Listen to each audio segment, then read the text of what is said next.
এমন তো ভালোবাসা করা দরকার। আর এরা তো উদুম ভালোবাসে, এরা উদুম ভালোবাসাবাসি করে। একদিন দেখা হলো, 2 দিন ফোন করলো আর বলছে তোমার জন্য আমি মরে যাব, তুমি আসো তো ভালো। ও এমন কায়দায় বলে এ বাধ্য হয়, মা বাপ ভুলে গিয়ে ওই ছেলের হাত ধরে পালায়। আর 2 দিন পরে কেচাকেচি হয়ে ফের তালাক হয়ে যায়, ডিভোর্স হয়ে যায়। ওইরকম ভালোবাসলে হবে? ভালোবাসা কাকে বলে? যে নবী পাকের ছোটবেলার সঙ্গী, চলতে ফিরতে উঠতে বসতে আমার নবী পাকের সঙ্গে ছিলেন। কত মার খেয়েছিলে, তথাপিও নবীকে ভুলেন। জাহান্নামের ভিতর থেকে আমার হাবিবের একদল উম্মাত উম্মতিরা কানতে কানতে বলবে, ও আল্লাহ পাকের ফেরেশতা, আপনি একটু যান না আমার হাবিবের কাছে, আমাদের কথা একটু বলেন। ওই সময় জাহান্নামের মালিক ফেরেশতা আমার হাবিবকে গিয়ে বলবে, ইয়া রাসূলুল্লাহ, ইয়া হাবিবাল্লাহ, হুজুর আপনার একদল উম্মত উম্মতি আল্লাহ পাকের আযাবে জাহান্নামে আছে। ও জওয়ানেরা, যুবকেরা, ও আমার মায়েরা, বোনেরা, আমার হাবিব আমাদের কত ভালোবাসে, আমার হাবিব আমাদের কত মহব্বত করে, আমার হাবিব আমাদের কত প্যার করে। আমার হাবিবকে শুধু আল্লাহ পাক আমাদের কাছে আমাদের নবীকে নবী করে পাঠিয়েছে না, না, আল্লাহ পাক আমার আপনার নবীকে পশু পাখির কাছে নবী করে পাঠিয়েছে। আল্লাহ পাক আমার আপনার নবীকে বৃক্ষ তরুলতার কাছে নবী করে পাঠিয়েছে। আল্লাহ পাক আমার আপনার নবীকে আসমান জমিনের কাছে নবী করে পাঠিয়েছে। আল্লাহ পাক আমার আপনার নবীকে ফেরেশতাদের কাছে নবী করে পাঠিয়েছে। আল্লাহ পাক আমার আপনার নবীকে নবীদের কাছে নবী করে পাঠিয়েছে। শুধু তাই নয়, আল্লাহ পাক কোরআন শরীফের ভিতরে বললেন, মুহাম্মাদুর রাসূলুল্লাহ, মুহাম্মদ হলো আমি আল্লাহ আমার রাসূল। জোরে বলুন সুবহানাল্লাহ। আল্লাহ পাক আমার নবীকে শুধু কি আমাদের কাছে নবী করে পাঠিয়েছে? মুহাম্মাদুর রাসূলুল্লাহ, মুহাম্মদ সাল্লাল্লাহু আলাইহি ওয়াসাল্লাম বলে আমি আল্লাহ আমার রাসূল। জোরে বলুন সুবহানাল্লাহ।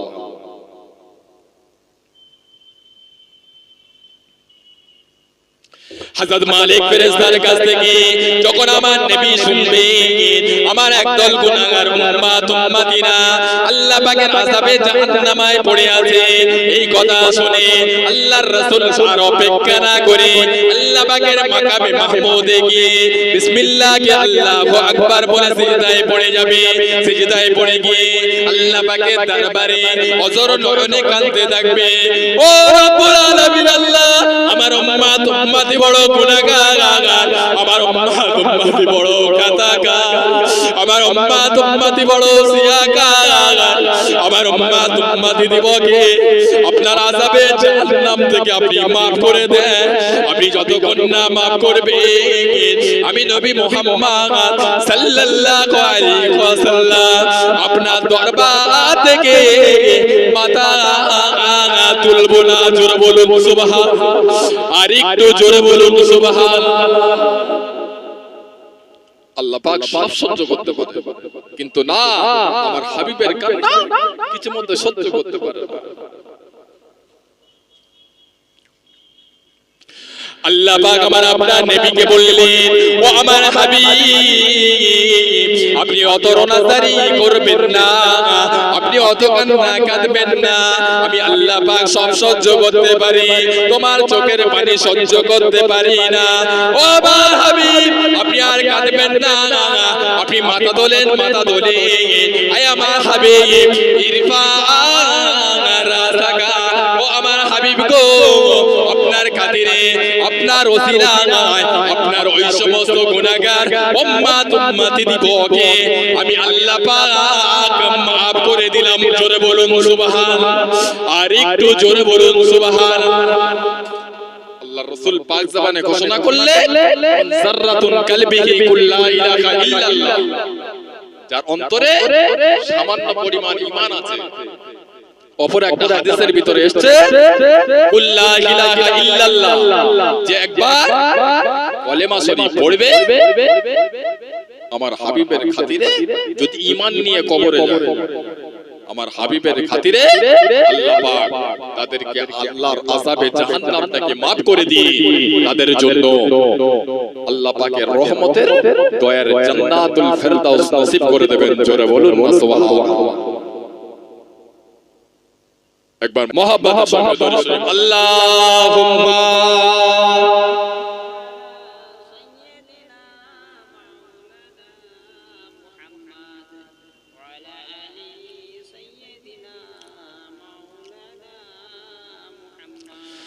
ओ बेहमा नज़ल की सीने में है मैं हूँ मेरा दिल मदीने में है फूल तो फूल काटो में क्या हुस्न के लिफ्ट जन्ना से बरकर मदीने में अल्लाहुम्मा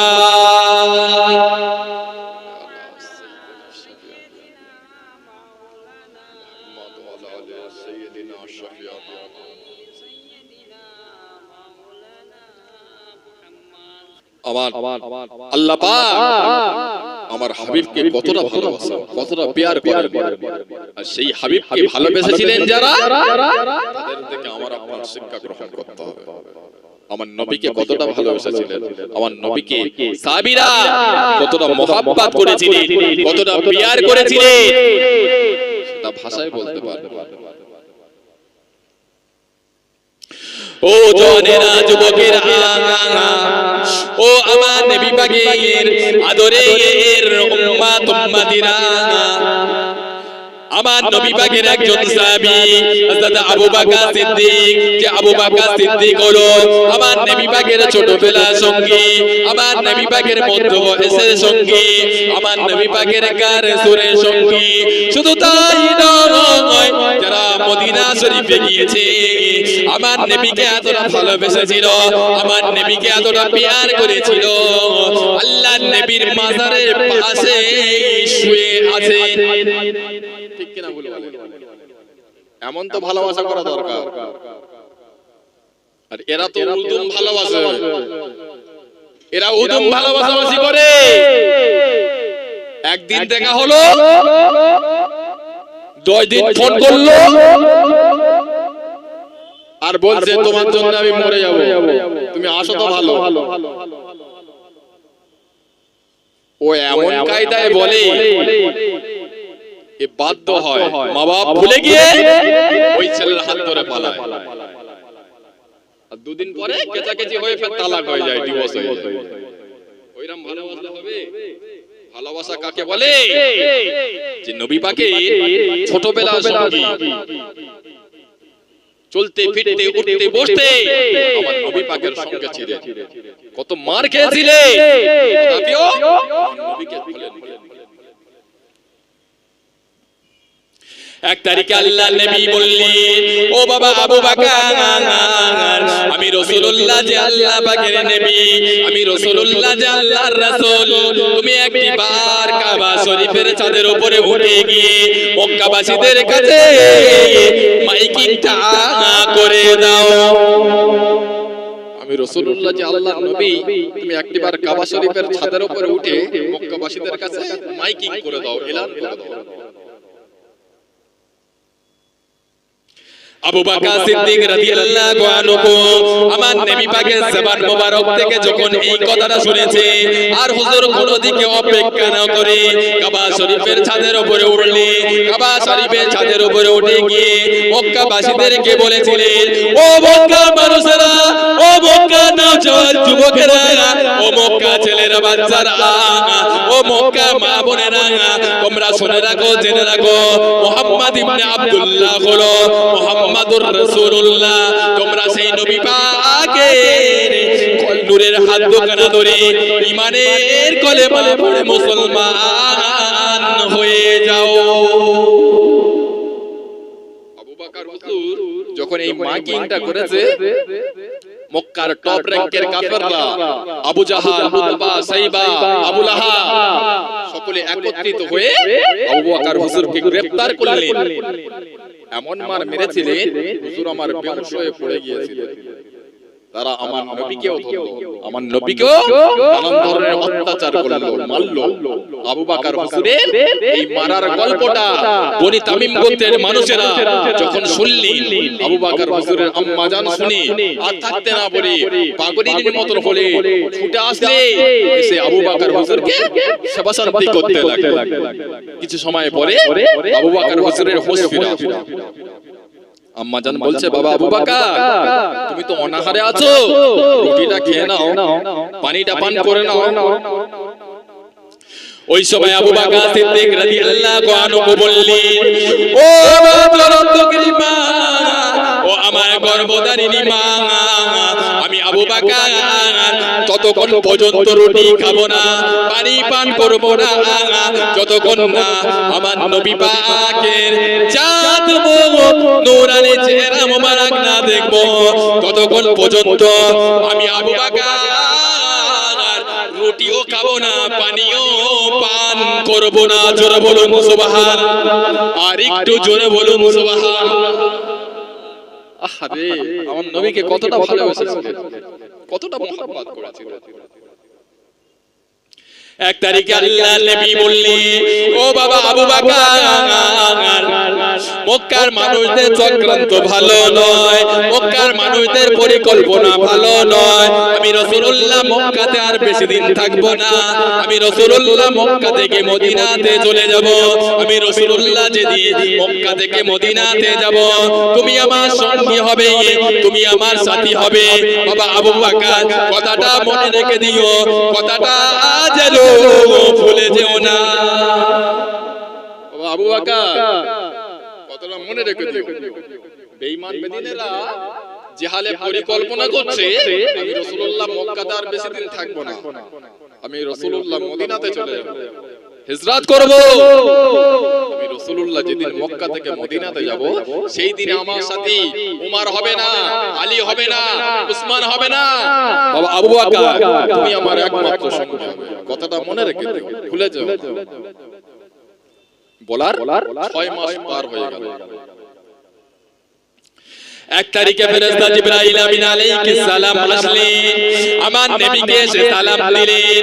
আল্লাহ নবী সালামের জবাব দিয়ে জিজ্ঞাসা করলেন, ইয়া আকি জিবরাইল, ও ফেরেশতা জিবরাইল কি খবর, কি মনে করে আসলেন? ফেরেশতা জিবরাইল আমিন আলাইহিস সালাম বললেন, ইয়া রাসূলুল্লাহ, ইয়া হাবিবাল্লাহ, হুজুর আপনার ঘরের চতুর্দিকে বেঈমানরা ঘেরাও করে ফেলেছে, আপনাকে দেখলে তারা কতল করে দেবে, আপনাকে দেখলে তারা শহীদ করে দেবে। ইয়া রাসূলুল্লাহ কে, ইয়া হাবিবাল্লাহ, আপনি এখনি মক্কা থেকে মদিনার জমিনে হিজরত করেন। প্রায় 17টা গোত্র আপনার ঘরের চতুর্দিকে ঘেরাও করে ফেলেছে, আপনি এখনি বেরিয়ে যান। আল্লাহ রাসূল বললেন, ভাই জিবরাইল, আমি যদি এখনি বের হই, তারা তো আমাকে দেখতে পাবে, আমাকে গ্রেফতার করবে, আমি কি করে যাব? ফেরেশতা জিবরাইল আমিন আলাইহিস সালাম বললেন, ইয়া রাসূলুল্লাহ, ইয়া হাবিবাল্লাহ, হুজুর আপনি এক মুষ্ঠ বালু নিন, ওই বালুতে আল্লাহ পাকের কালাম, ওয়াজআলনা মিন বাইনা আইদিহিম সাদ্দাও ওয়া মিন খালফিহিম সাদ্দাও ওয়া আগসাইনাকুম ফাহুম লা ইবসিরুন। এই আয়াতে কারিমাটা পড়ে আর তাদের সামনে উড়িয়ে দেন, প্রতিটি বালুর কণা আল্লাহ পাক কাফেরদের চোখে দিয়ে দেবে, আপনি তাদের সামনে থেকে হেঁটে হেঁটে যাবেন, তারা আপনাকে আর কেউ দেখতে পাবে না। আল্লাহ রাসূল এক মুষ্ঠ বালু নিয়ে, বালুতে আল্লাহ পাকের কালাম, ওয়াজআলনা মিন বাইনা আইদিহিম সাদ্দাও ওয়া মিন খালফিহিম সাদ্দাও ওয়া আগসাইনাহুম ফাহুম লা ইবসিরুন। এই আয়াতে কারিমাটা তেলাওয়াত করে তাদের সামনে উড়িয়ে দিলেন। প্রতিটা বালুর কণা কাফেরদের চোখেতে আল্লাহ পাক ঢুকিয়ে দিল। আল্লাহ রাসূল তাদের সামনে থেকে হেঁটে গেলেন, কাফেররা আর কেউ দেখতে পেল না। জোরে বলুন না সুবহানাল্লাহ।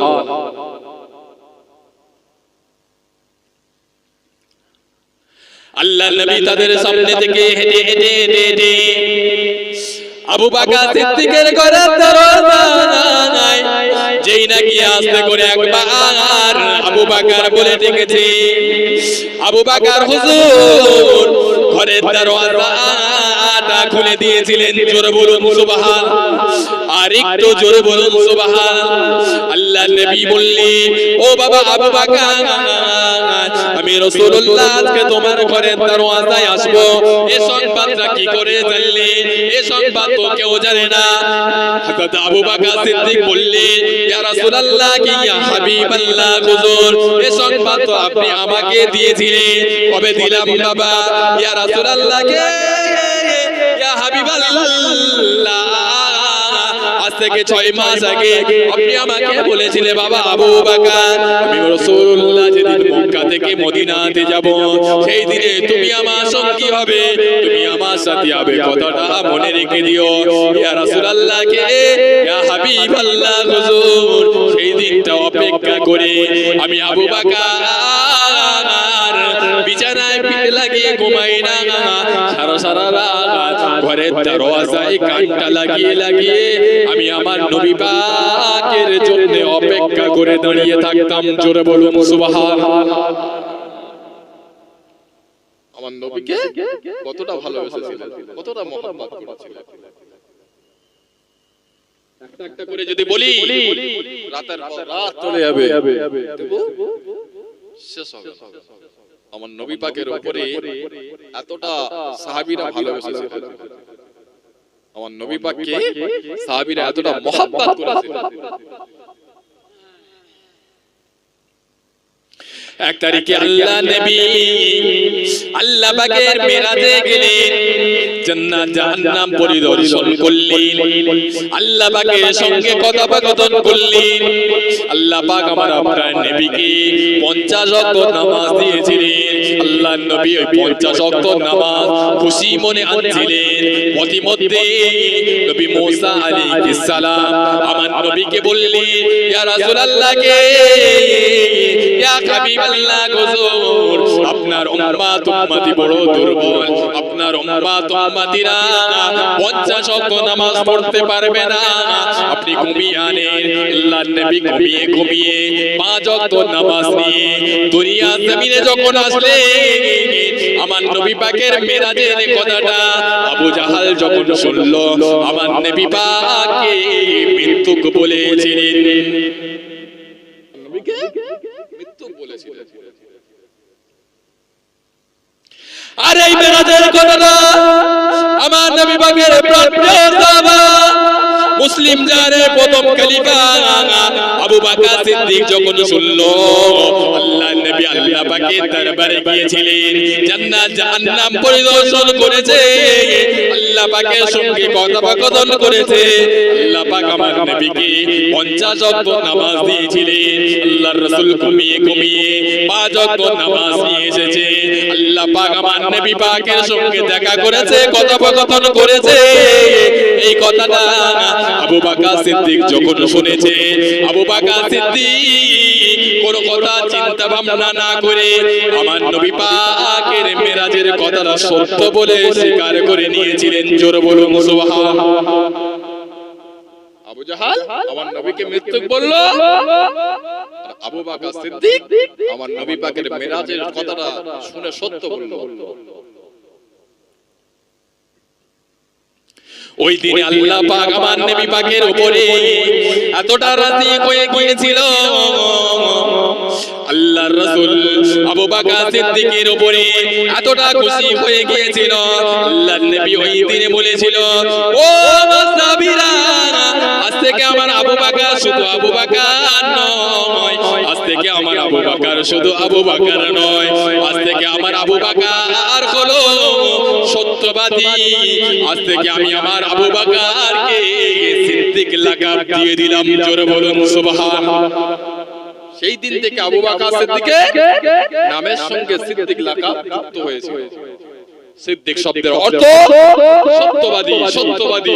আবু বকর কখনো মিথ্যা কথা বলে না। আবু বকর সিদ্দিক আমার নবীকে কতটা পিয়ার করেছিলেন, কতটা মহব্বত করেছিলেন, কতটা ভালোবেসেছিলেন।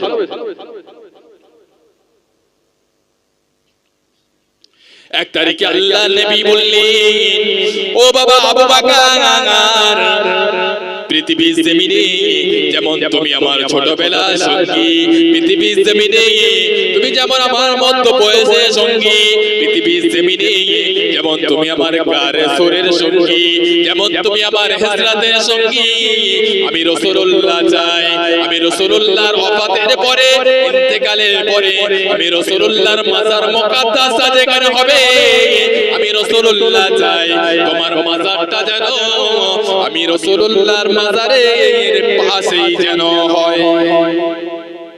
দুনিয়াতে যেমন তুমি আমার সঙ্গী, আমি রাসূলুল্লাহ চাই আমার মাজারের সঙ্গী বানাতে।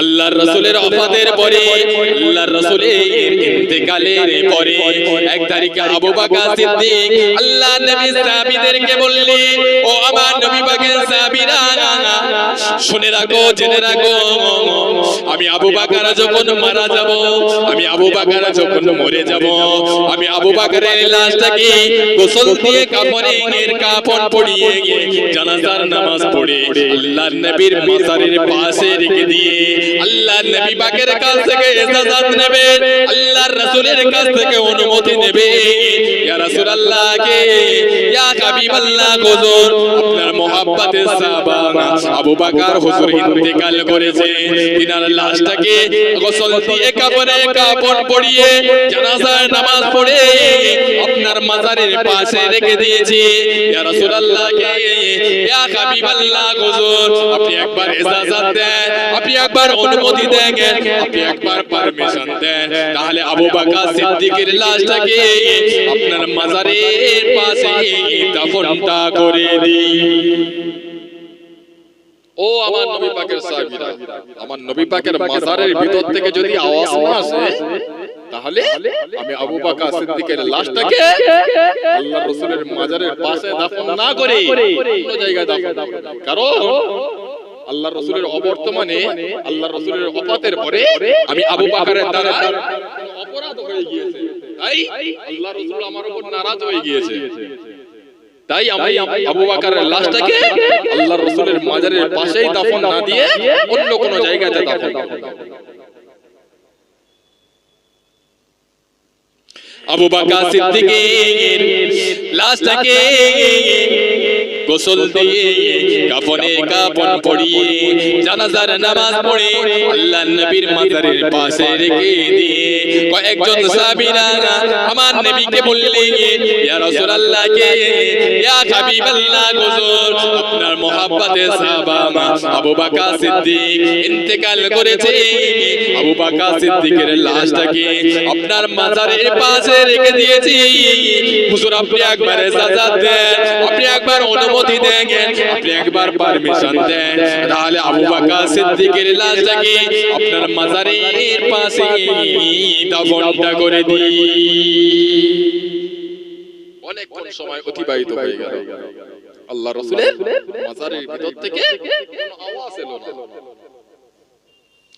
সাহাবীরা কাঁদতে লাগলেন, হায় হায় কি করব বলাই, যে আবু বকর সিদ্দিক আমার নবী পাকের ছোটবেলার সঙ্গী, যে আবু বকর সিদ্দিক আমার নবী পাকের মধ্য বয়সের সঙ্গী, যে আবু বকর সিদ্দিক আমার নবী পাকের গায়ের সুরের সঙ্গী, যে আবু বকর সিদ্দিক আমার নবী পাকের হিজরতের সঙ্গী, আবু বকর সিদ্দিকের লাশটাকে আমরা কোথায় দাফন করব, কোথায় দাফন করব, এই না কথা চিন্তিত হয়ে সাহাবীরা অত্যন্ত পেরেশান হয়ে গেল।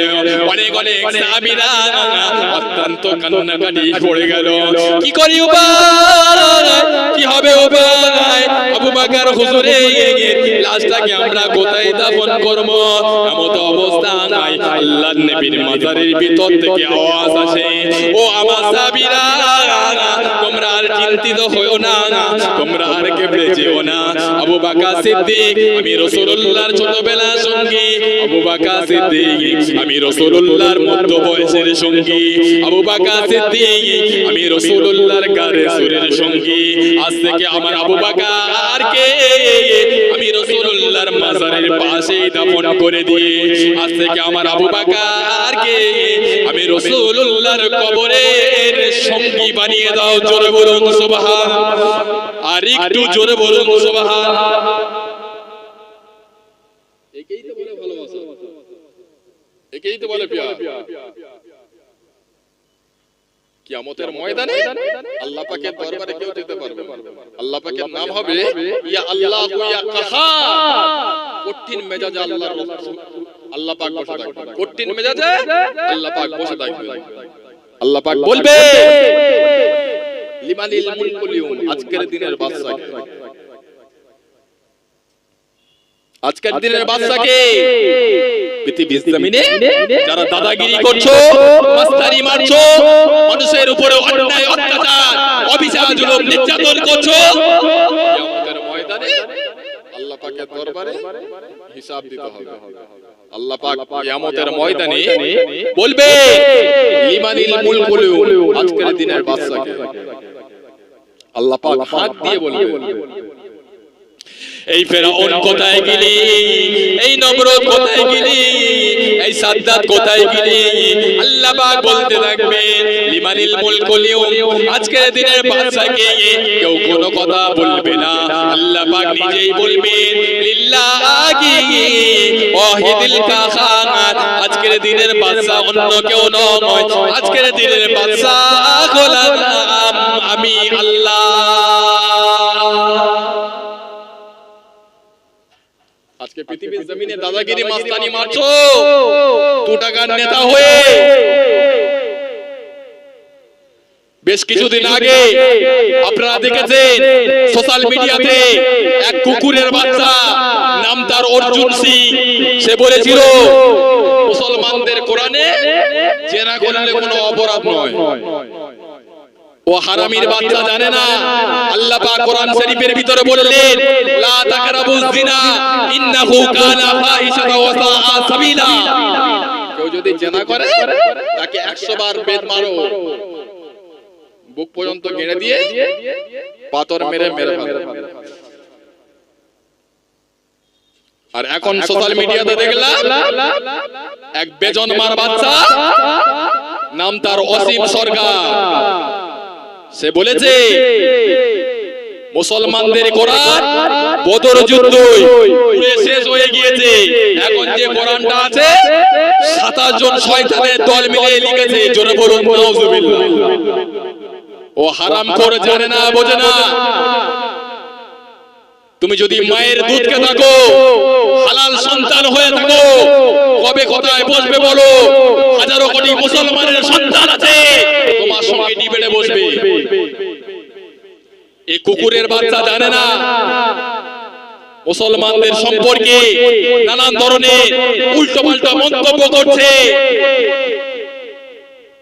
আল্লাহ পাক ছাড় দেয় কিন্তু ছেড়ে দেয় না এই পৃথিবীর জমিনে যারা মুসলমানদের সঙ্গে অন্যায় অত্যাচার অবিচার জুলুম নির্যাতন করেছে আল্লাহ পাক তাদেরকে ধূলিসাৎ করে দিয়েছে এই পৃথিবীর জমিনে একটা নবী ছিল হযরত ইব্রাহিম আলাইহিস সালাম ইব্রাহিম আলাইহিস সালামের সঙ্গে নানান ধরনের অন্যায় অত্যাচার অবিচার জুলুম নির্যাতন করেছিল তৎকালীন জামানার টপ র‍্যাঙ্কের কাফের নমরুদ ওই নমরুদ কি আল্লাহ পাক পৃথিবীর জমিনে জুতো পেটা করতে করতে দুনিয়ার জমিন থেকে শেষ করে দিয়েছিল তৎকালীন জামানার হযরত মুসা আলাইহিস সালামের সঙ্গে অন্যায় অত্যাচার অবিচার জুলুম নির্যাতন করেছিল তৎকালীন জামানার টপ র‍্যাঙ্কের কাফের ফিরাউন আল্লাহ পাক তাকে লোহিত সাগরে পিঁমড়ের মতন ডুবি ডুবি মেরেছে নবী মুসা আলাইহিস সালামকে আল্লাহ পাক হেফাজত করেছে তৎকালীন জামানায় আমার নবী পাকের সঙ্গে মক্কার কাফেররা বেঈমানেরা আবু জাহাল উতবা সাইবা নানান ধরনের অত্যাচার জুলুম নির্যাতন করেছিল তাদেরকে আল্লাহ পাক শেষ করে দিয়েছে আমার নবীকে আল্লাহ পাক ইজ্জতের সঙ্গে মাথা তুলে দিয়েছে শুধু তাই নয়, যারা মুসলমানদের সঙ্গে নানান ধরনের অন্যায় অত্যাচার অবিচার জুলুম নির্যাতন করবে, আলেমদের সঙ্গে যারা অত্যাচার করবে, তাদেরকে আল্লাহ পাক পৃথিবীর জমিনে ধূলিসাৎ করে দেবে। আখিরাতের ময়দানে আল্লাহ পাক এদেরকে তিল তিল বিচার করবে। আপনারা জানেন না, আমাদের পাশের দেশ বাংলাদেশ, এই বাংলাদেশের জমিনে বড় বড় আলেমদের উপরে নানান ধরনের অন্যায় অত্যাচার অবিচার জুলুম নির্যাতন করেছে। তৎকালীন সময়ে যে সরকার ছিল হাসিনা, আল্লামা মামুনুল হককে দীর্ঘদিন জেলের ভিতর রেখেছে। রফিকুল ইসলাম মাদারীকে অন্যায়ভাবে জেলখানার ভিতর রেখেছিল। মুফতি আমির হামজাকে অন্যায়ভাবে জেলের ভিতর রেখেছিল। কোরআনের পাখি আল্লামা দেলাওয়ার হোসেন সাঈদীকে একদিন নয় দুদিন নয় দীর্ঘ 14টি বছর জেলখানার ভিতর রেখেছিল। তাতেও তার কলিজার আশা মেটেনি। ওই হারামির বাদশা জেলখানার বাইরে এনে হুজুরকে বিষ দিয়ে মেরে ফেললো। বাংলার কোটি কোটি মানুষ আল্লাহ পাক ছাড় দেয় কিন্তু ছেড়ে দেয় না। বাংলাদেশে মুসলমানেরা ওকে 45 মিনিট সময় দিয়েছিল। এই 45 মিনিটের ভিতরে যদি দেশ ত্যাগ না করতে, পদত্যাগ না করতে, বাংলাদেশের মানুষেরা হাসিনাকে যদি একটিবার হাতে নাতে পেত, ওকে রাস্তায় ফেলে কুত্তার হালে পেটাতো। तमाम পৃথিবীর মুসলমানরা দেখতে পেত কার সঙ্গে অন্যায়ভাবে অত্যাচার করছে। আল্লাহ পাক ছাড় দেয় কিন্তু ছেড়ে দেয় না। এই অসীম সরকারকে আমরা বলতে চাই, বাংলার অগণিত মুসলমান আছে, তোমার সঙ্গে ডিবেটে বসতে রাজি আছে, তুমি কবে কোথায় বসবে বলো।